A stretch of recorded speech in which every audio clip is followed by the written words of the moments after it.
नमस्कार, बहुत स्वागत आपका इस बुलेटिन में। मैं हूं आपके साथ अवंतिका श्रीवास्तव। सबसे पहले कोरबा से एक बड़ी खबर मिल रही है। झाड़ फूक के चक्कर में सर्पदंश पीड़ित युवक की जान चली गई।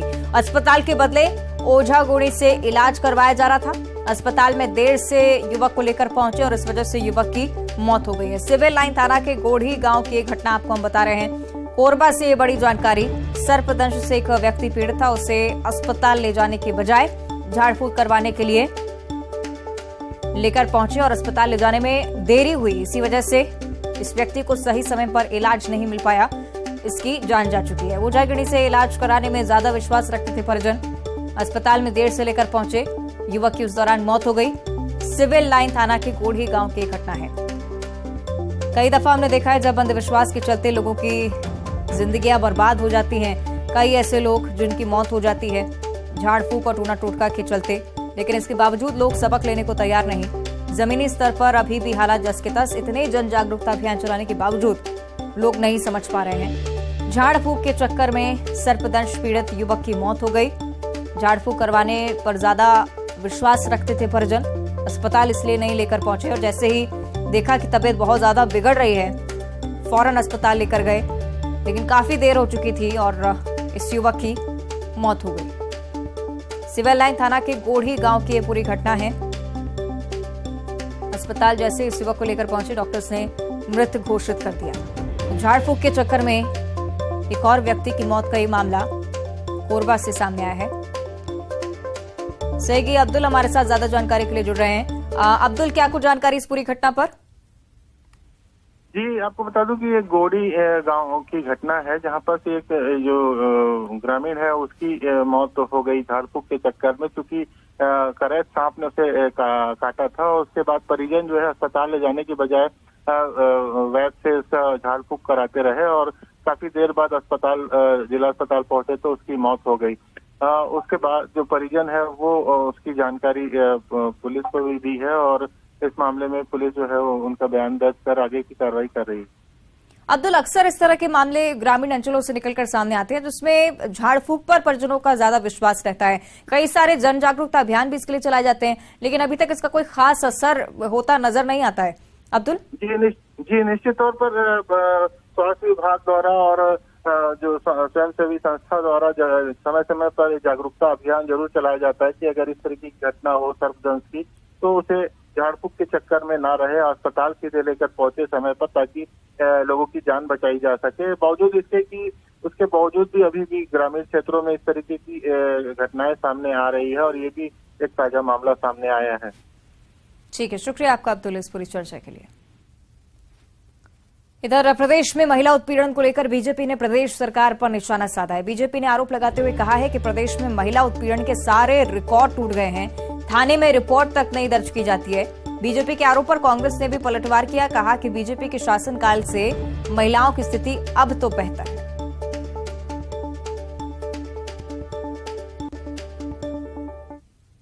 कांग्रेस की सरकार आई है, महिलाओं के साथ अनाचार दुराचार की घटनाएं बढ़ी हैं और यहाँ के जिम्मेदार मंत्री महिलाओं के साथ जो घटनाएं हो रही हैं उन घटनाओं को ये छोटी घटना कहते हैं। सरकार के संरक्षण में सरकार की कार्यप्रणाली पर प्रश्न चिन्ह है कि पुलिस प्रशासन आखिर रिपोर्ट क्यों नहीं लिख रहे हैं और किस तरह की घटनाएं लगातार इस प्रदेश में हो रही है। पुलिस प्रशासन की इस असंवेदनशीलता के कारण यहाँ पर रिपोर्ट नहीं लिखी जा रही है। छत्तीसगढ़ में महिलाओं की स्थिति भारतीय जनता पार्टी के राज्य के बनिस्पत कांग्रेस की सरकार बनने के बाद ज्यादा मजबूत हुई है, ज्यादा सुदृढ़ हुई है। छत्तीसगढ़ में महिलाएं ज्यादा सुरक्षित हुई है। छत्तीसगढ़ में महिलाओं का अपहरण बंद हुआ है। छत्तीसगढ़ में महिलाओं के साथ अपराधों में 78% की कमी हुई है। ये हम नहीं कहते हैं, ये एनसीआरबी के आंकड़े बताते हैं। भारतीय जनता पार्टी के नेताओं को अध्ययन करना चाहिए और याद करना चाहिए कि किस प्रकार से यहाँ पे झलियामारी, अमाडोरा जैसे कांड होते थे, किस प्रकार से छत्तीसगढ़ से 27,000 से अधिक महिलाएं लापता हो गई थी। आज छत्तीसगढ़ में महिलाओं को जीवन जीने के लिए भयमुक्त, अपराध मुक्त वातावरण देने में भूपेश सरकार सफल हुई। साथ ही बीजेपी के प्रदर्शन को लेकर भी सुशील आनंद शुक्ला का बयान सामने आया है। छत्तीसगढ़ में बीजेपी मुद्दा विहीन है, उनकी तरफ से कहा जा रहा है। मुद्दा विहीन होने के चलते इस तरह के प्रदर्शन बीजेपी लगातार करती आ रही है। सबसे कम बेरोजगारी दर छत्तीसगढ़ में ही है। देश का अकेला प्रदेश जहां पर 1% से कम बेरोजगारी दर है। बीजेपी को केंद्र के खिलाफ प्रदर्शन करना चाहिए बेरोजगारी जैसे मुद्दे को लेकर। देखिए, भारतीय जनता पार्टी इस समय मुद्दा भी है। देश में सबसे कम बेरोजगारी दर छत्तीसगढ़ की है। पिछले 1 साल से छत्तीसगढ़ की बेरोजगारी दर 1% के नीचे है। देश की बेरोजगारी दर 8% के ऊपर है। छत्तीसगढ़ देश का अकेला ऐसा राज्य है जो 1% से कम बेरोजगारी दर होने के बावजूद युवाओं को बेरोजगारी भत्ता दे रही है। तो भाजपा किस मुद्दे को लेकर प्रदर्शन करने जा रही है? यदि उनको वास्तव में प्रदर्शन करना है तो मोदी जी के खिलाफ प्रदर्शन करें, जिन्होंने युवाओं से वादा किया था 2 करोड़ रोजगार देने का। अभी तक 18 करोड़ युवाओं को ठगा है मोदी जी ने, और छत्तीसगढ़ के भी लगभग 37 लाख युवाओं को रोजगार मिलता इस 18 करोड़। भाजपा में साहस है तो मोदी जी के खिलाफ प्रदर्शन। आगे बढ़ते हैं रायपुर से अगली बड़ी खबर, जहां आबकारी मंत्री कवासी लखमा को कर्नाटक चुनाव में जिम्मेदारी सौंपी गई है। कवासी लखमा को कर्नाटक चुनाव के लिए ऑब्जर्वर नियुक्त किया गया है। ये बड़ी जानकारी आपके साथ साझा कर रहे हैं। रायपुर से एक खबर, कर्नाटक में चुनाव होने बीजेपी छत्तीसगढ़ और मध्य प्रदेश के तमाम में से नेताओं को भेज रही है जो कि शीर्ष पर हैं। लगातार उनके दौरे कर्नाटक चुनाव को लेकर हो रहे हैं। आबकारी मंत्री कवासी लखमा का नाम भी अब सामने आया। कर्नाटक चुनाव में ऑब्जर्वर के तौर पर नियुक्ति उनकी हो चुकी है। एज एन ऑब्जर्वर अब कवासी लखमा कर्नाटक चुनाव को छत्तीसगढ़ में लीड करेंगे। कवासी लखमा को कर्नाटक चुनाव के लिए ऑब्जर्वर बनाया गया है। आपको बता दें कि बीजेपी की तरफ से रमन सिंह भी आज कर्नाटक के दौरे पर हैं। लगातार जनसभाएं वहां पर आयोजित की जा रही हैं। रमन सिंह की तरफ से प्रेस कॉन्फ्रेंस भी की जाएगी। और छत्तीसगढ़ कांग्रेस की तरफ से कवासी लखमा का सामने नाम आया है। कांग्रेस की तरफ से कवासी लखमा कर्नाटक में चुनाव की जिम्मेदारी संभालेंगे। तो कर्नाटक चुनाव से जुड़ा ये बड़ा अपडेट आप तक हम पहुंचा रहे हैं। रायपुर से खबर सामने आई है। आबकारी मंत्री कवासी लखमा को ऑब्जर्वर नियुक्त किया गया है। तो कर्नाटक चुनाव को लेकर बीजेपी भी लगातार दमखम दिखा रही है। तमाम दिग्गजों को मैदान में उतारा है। और छत्तीसगढ़ में कवासी लखमा आबकारी मंत्री जो कि अब कर्नाटक में कांग्रेस की कमान संभालने वाले हैं, ऑब्जर्वर के तौर पर उनकी नियुक्ति एआईसीसी की तरफ से। छत्तीसगढ़ के भी कई ऐसे नेता हैं कांग्रेस में जहां दौरे को लेकर भी उनकी जानकारी सामने आई है कर्नाटक को लेकर। लेकिन अब बड़ा नाम मंत्री कवासी लखमा का जो कि अब ऑब्जर्वर के तौर पर नियुक्त किए गए हैं। सहयोगी ममता लांजेवार हमारे साथ ज्यादा जानकारी के लिए जुड़ रही है। ममता, क्या कुछ जानकारी इस पर? बिल्कुल, देखिए, मंत्री कवासी लखमा को कर्नाटक चुनाव के लिए ऑब्जर्वर बनाया गया है। छत्तीसगढ़ के आबकारी मंत्री हैं और तेज तर्रार मंत्री हैं। अपने बयानों को लेकर चर्चा में भी रहते हैं। दरअसल जितने चुनाव हो रहे हैं छत्तीसगढ़ के जो लोग हैं उनको प्रमुखता से जिम्मेदारी जो है वो हाईकमान दे रहा है। और मुख्यमंत्री भूपेश बघेल को स्टार प्रचारक बनाया गया। अब कवासी लखमा को ऑब्जर्वर बनाया गया है। जाहिर तौर पर देश भर से जब अलग अलग लोगों को जिम्मेदारी दी जा रही है, ऐसे में छत्तीसगढ़ से कवासी लखमा को भी जिम्मेदारी देना एक बड़ी बात है। उनका कद बढ़ा है। जी निश्चित ही ममता, और ठीक आप कह रही हैं कि काफी बेबाकी से अपने बयान जनता के बीच भी रखते हैं। ममता, छत्तीसगढ़ कांग्रेस की तरफ से क्या कोई अन्य नाम भी जो कि कर्नाटक में चुनाव प्रचार की कमान संभालने वाले हैं? देखिए, स्टार प्रचारक के तौर पर मुख्यमंत्री भूपेश बघेल का नाम जो है वो प्रमुखता से आया था। 40 जो स्टार प्रचारक बनाया गया उसमें मुख्यमंत्री भूपेश बघेल प्रमुख हैं। उनका नाम भी प्रमुखता से है, उनमें से एक है। और इसके बाद अब कवासी लखमा का नाम आया है। और जाहिर तौर पर इससे ये साफ होता है कि हाई कमान को जो है वो छत्तीसगढ़ के नेताओं पर कितना भरोसा है। ठीक है, बहुत शुक्रिया आपका ममता इस पूरी जानकारी के लिए। तो मंत्री कवासी लखमा कर्नाटक चुनाव में अब ऑब्जर्वर नियुक्त किए जा चुके हैं। और छत्तीसगढ़ कांग्रेस की तरफ से 2 नाम, मुख्यमंत्री भूपेश बघेल स्टार प्रचारक हैं।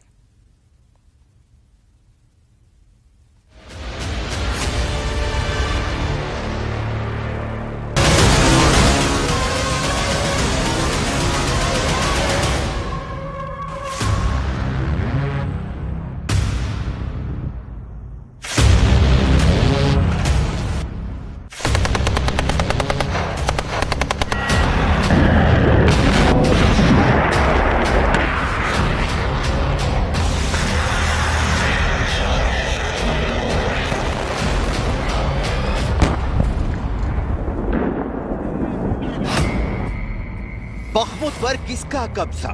बखमुत की जंग में अब तक कितने जख्मी, कितनी मौतें? पुतिन के लिए बखमुत कैसे बन गया है नासूर? बखमुत के लिए यूक्रेन का क्यों बह रहा आंसू और खून? बखमुत के नाम से क्यों डर गए बाइडन? बखमुत पर चीन का नया स्टैंड क्या है? और सबसे बड़ा सवाल कि बखमुत का अब आगे क्या होगा अंजाम।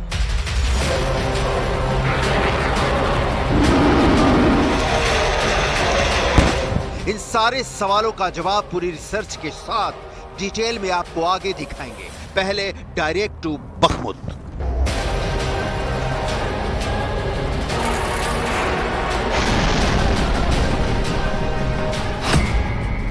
बखमुत पर किसका कब्जा? इस सवाल का जवाब रूस के रक्षा मंत्रालय ने दिया है, जिसने ऐलान किया है कि उसकी सेना ने बखमुत के पश्चिमी हिस्से के 2 ब्लॉक्स पर कब्जा कर लिया है।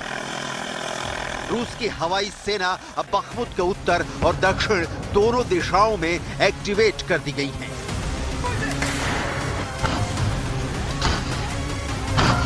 इसके पहले बखमुत के फ्रंट से भाड़े के सैनिकों के प्रमुख येवगेनी प्रिगोजिन ने कहा वो बखमुत में लगातार आगे बढ़ रहे हैं।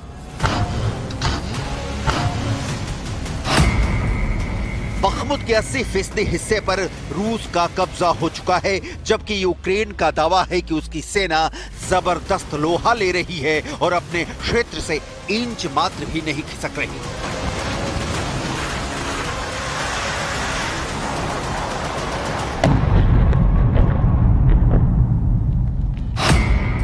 तो बखमुत का सच क्या है?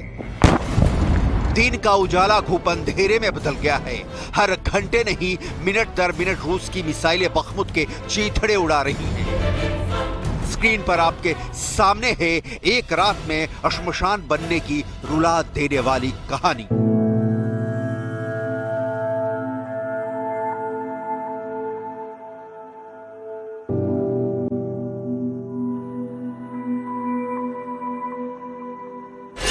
वाशिंगटन के think tank institute for the study of war की जानकारी के मुताबिक क्रेमलिन समर्थक स्नेह ब्लॉगर के जियो लोकेटेड फुटेज से संकेत मिला है कि यूक्रेन के सैनिकों ने ओलेस्की शहर के पास अपने पैर जमा लिए हैं। एक्सपर्ट्स का मानना है कि अगर यूक्रेन जवाबी हमले के साथ आगे बढ़ता है तो उसका मेन टारगेट होगा क्राइमिया, जिस पर 2014 में रूस ने कब्जा कर लिया था। ज़ेलेंस्की की सेना को क्राइमिया पहुंचने के लिए देश के दक्षिण में स्थित नीप्रो नदी को पार करना आवश्यक होगा। मतलब बखमुत जंग की अपडेट समझने के लिए आपको बखमुत की उस नदी के किनारों को समझना होगा जिसे नीप्रो नदी कहते हैं। द मेल की रिपोर्ट के मुताबिक बैटल ऑफ बखमुत में यूक्रेन की सेना ने पहली बार नीप्रो नदी पार कर लिया है। ज़ेलेंस्की की सेना अब खेरसॉन की ओर कूच कर रही है।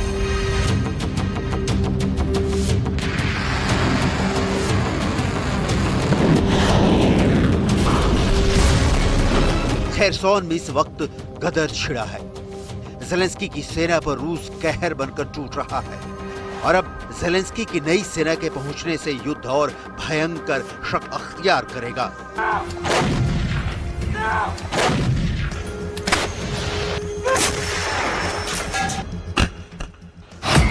यूक्रेन के ऑपरेशनल कमांड साउथ ने एक फेसबुक पोस्ट में कहा है कि रूस की सेना ने 24 घंटे में खेरसॉन में 5 हवाई बम गिराए हैं।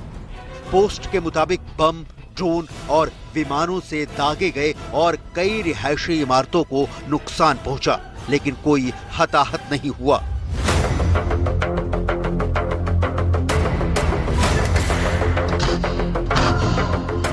खेरसॉन की 2 तारीख 18 अप्रैल और 24 अप्रैल यानी 6 दिनों के बीच की कहानी आपके स्क्रीन पर है। 18 अप्रैल को पुतिन खेरसॉन में थे अपनी सेना के साथ। मोर्चे पर रूस के राष्ट्रपति व्लादिमीर पुतिन सैनिकों को शाबाशी देने, उनका जोश हाई करने खेरसॉन पहुंचे थे। और आज सिर्फ 6 दिन बाद ज़ेलेंस्की की आर्मी खेरसॉन पहुंच गई, वो भी उस नीप्रो नदी के रास्ते जहां रूस की मिसाइलें 24 घंटे बरस रही हैं।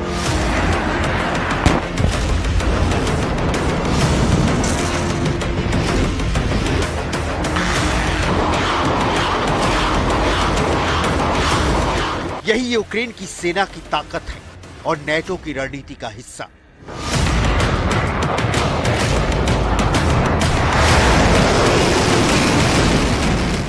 पुतिन की की आर्मी के सामने एक साथ कई नए फ्रंट खोल देने का। नेटो की समझ कहती है कि मल्टीपल फ्रंट यानी कई मोर्चों पर एक साथ लड़ाई छेड़ देने से पुतिन की सेना कमजोर पड़ सकती है, उनकी सप्लाई चेन में अड़चन पैदा हो सकती है। एक छोटे से फ्रंट पर भी पुतिन की हार को नेटो अपनी बड़ी जीत बताता है। ऐसे में निप्रो नदी पार कर यूक्रेन का खेरसॉन पहुंचना पुतिन के लिए बहुत बड़े खतरे की घंटी है। तब तो और जब कहा जा रहा है कि अमेरिका ने ज़ेलेंस्की को सीख दी है कि क्राइमिया पर रूस के कब्जे का विरोध करे, क्राइमिया के लिए भी जंग करे।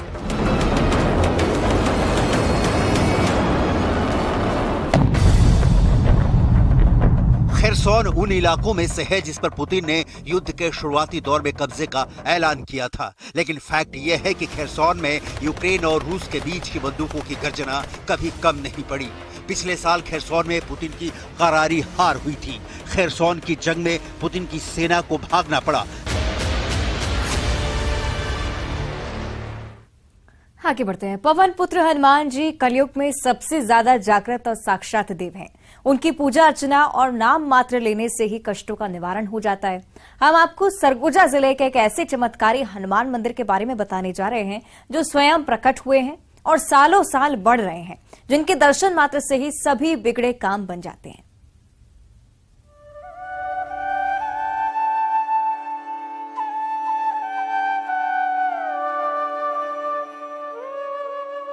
देश में पवन पुत्र हनुमान जी की अनेकों चमत्कारी मूर्तियां हैं। अंबिकापुर जिला मुख्यालय से 15 किलोमीटर दूर ग्राम पंचायत लमगांव के चोरकी डीह में एक ऐसा ही चमत्कारी मंदिर है। इनके दर्शन मात्र से सारे कष्ट दूर हो जाते हैं। यही वजह है कि दूर दूर से श्रद्धालु हनुमान जी के दर्शन करने पहुंचते हैं। मंदिर में आई हनुमान जी के, और हम लोग बचपन से इस मंदिर के बारे में सुनते आ रहे हैं और जब भी मौका मिलता है हम जरूर आते हैं यहाँ पे। जैसा कि यहाँ के बारे में बोला गया है कि यह हनुमान जी की प्रतिमा बढ़ती है दिनों दिन, तो हल्का फुल्का ऐसा आभास होता है। बाकी मैं बहुत ज्यादा तो नहीं बोल सकती इस चीज में। ग्रामीण बताते हैं पहले इन हनुमान जी की प्रतिमा पाकर के पेड़ के तने में थी। साल 1994 तक पेड़ के तने में ही हनुमान जी की पूजा होती थी, लेकिन साल 1995 में हनुमान जी को पेड़ के तने से निकालकर मंदिर की स्थापना कर दी गई। ग्रामीणों का मानना है कि हनुमान जी की प्रतिमा सालों साल बढ़ रही है। पीपल का जो पेड़ था, पिपली जिसको कहते हैं पाकर, उस पेड़ के नीचे जो है हनुमान जी का मूर्ति था। लेकिन हनुमान जी का जो जहाँ तक मूर्ति था वहाँ तक खुटरा जो है था, और वो खुटरा की में हनुमान जी की पूजा 1994 तक हुई और 1995 में मंदिर बना तो उस खुटरा को हटा दिया गया और उसी स्थान में जो है हनुमान जी का जो है स्थापना किया गया। तो उस समय जो है कम से कम जो है 1 फीट की रही होगी, 1 फीट से कम की रही होगी उस समय प्रतिमा। और उसके बाद जो है आज देखने से लगता है कि बहुत जो है बढ़ गया है। बताया जाता है कि जब इस हनुमान जी की प्रतिमा को पेड़ से निकाला गया तब वो महज 1 फीट के रहे होंगे, लेकिन अब लगभग 4 फीट की हो गई है। मूर्ति देखिए बढ़ रही है। पहले जब हनुमान जी का प्राकट्य हुआ था उस समय मूर्ति करीब 1 फुट या 1.25 फुट मान के चलिए, जब वृक्ष में हुआ करते थे तब। एक ही चेतना के हम अंग हैं और इसलिए सब बराबर हैं। सिया राम मैं सब जग जानी, तुलसी बाबा ने कहा। रामानुजाचार्य जी ने पूरे विश्व को समानता का संदेश दिया और सूर सूर तुलसी शशि हमने पढ़ा ही होगा। मुझे ये बताते हुए प्रसन्नता है कि हमारी संस्कृति, हमारी परंपराएं, हमारा दर्शन, हमारे विचार, हमारे जीवन मूल्य ये सब जाने, आज की पीढ़ी भी और आने वाली पीढ़ी भी, और दुनिया में भी जाए। इसलिए भारत में सांस्कृतिक पुनर्जागरण हो रहा है। चाहे केदारनाथ में भव्य कॉरिडोर का बनना हो, काशी कॉरिडोर हो, या महाकाल महालोक हो। अब मध्य प्रदेश में तो महाकाल महालोक के बाद राम राजा लोक भी बनेगा, बनवासी राम लोक भी बनेगा, देवी लोक सलकनपुर में, मां पीताम्बरा जहां विराष्ट्रीय दतिया में भाभी कॉरिडोर बनेगा। अलग अलग स्थानों पर आप सब जानते हैं, विशेषकर ओंकारेश्वर में एक आत्मधाम बन रहा है। आदि गुरु शंकराचार्य जी के दर्शन को जन जन तक पहुंचाने के लिए हम प्रयत्नरत है, और मेरा विश्वास है भौतिकता की अग्नि में दग्ध विश्व मानवता को शाश्वत शांति के पथ का दिग्दर्शन अगर कोई कराएगा तो भारत का यही दर्शन कराएगा। जाम सावली में हनुमान लोक भी बनेगा। तो ये जो हमारे सारे प्रमुख केंद्र हैं, यहां से सांस्कृतिक पुनर्जागरण, एक नैतिकता का संदेश सारी दुनिया में देने का प्रयास होगा। आज शाम को कुशाभाऊ ठाकरे कन्वेंशन सेंटर में एक कार्यक्रम भी त्रिकाटी उत्सव के रूप में रखा गया है। शंकराचार्य जी के चरणों में प्रणाम, रामानुजाचार्य जी के चरणों में प्रणाम, सूरदास जी के चरणों में प्रणाम। सर, चुनाव आ रहे हैं, इसलिए कांग्रेस कह रही है कि मुख्यमंत्री जी इस तरह की घोषणाएं कर रहे हैं कि यहाँ पर भी लोग। अब महाकाल महालोक कब बना था? कोई आज चुनाव को देख कर बना है? पूरा हो गया, दूसरा चरण पूरा होने वाला है। सलकनपुर लोक की कब बात हुई थी? देवी लोक। अरे हम तो 17 साल से काम कर रहे हैं भाई। 4 लाख किलोमीटर सड़कें कोई चुनाव देख के बनाई क्या हमने?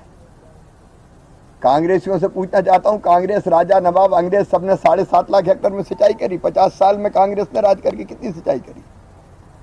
हमने पहुंचा दी 45 लाख हेक्टेयर। बिजली का उत्पादन 2900 मेगावाट था, हमने पहुंचा दिया 28,000 मेगावाट। विकास के नए प्रतिमान मध्य प्रदेश गढ़ रहा है। आप इंदौर देख लीजिए, कांग्रेस के जमाने में क्या था, आज क्या है। आप भोपाल देख लीजिए, आप जबलपुर देख लीजिए, आप ग्वालियर देख लीजिए, आप रीवा देख लीजिए, आप सागर देख लीजिए, आप शहडोल देख लीजिए। विकास तो होता है तो भारतीय जनता पार्टी के। अब ऐसा थोड़ी कभी मैं विकास बंद कर दूं। विकास बंद नहीं होगा, विकास जारी रहेगा। जलने वाले जला करें। कमलनाथ कह रहे हैं कि किसानों की आय दोगुनी करने की आपने बात कही, लेकिन किसानों की आय की जगह आय दोगुनी हो गई। जाकी रही भावना जैसी, क्रूर देखी तिन तैसी, वो तो आया। और बुलेटिन में इतना ही। देखते रहिए न्यूज़ सिटी।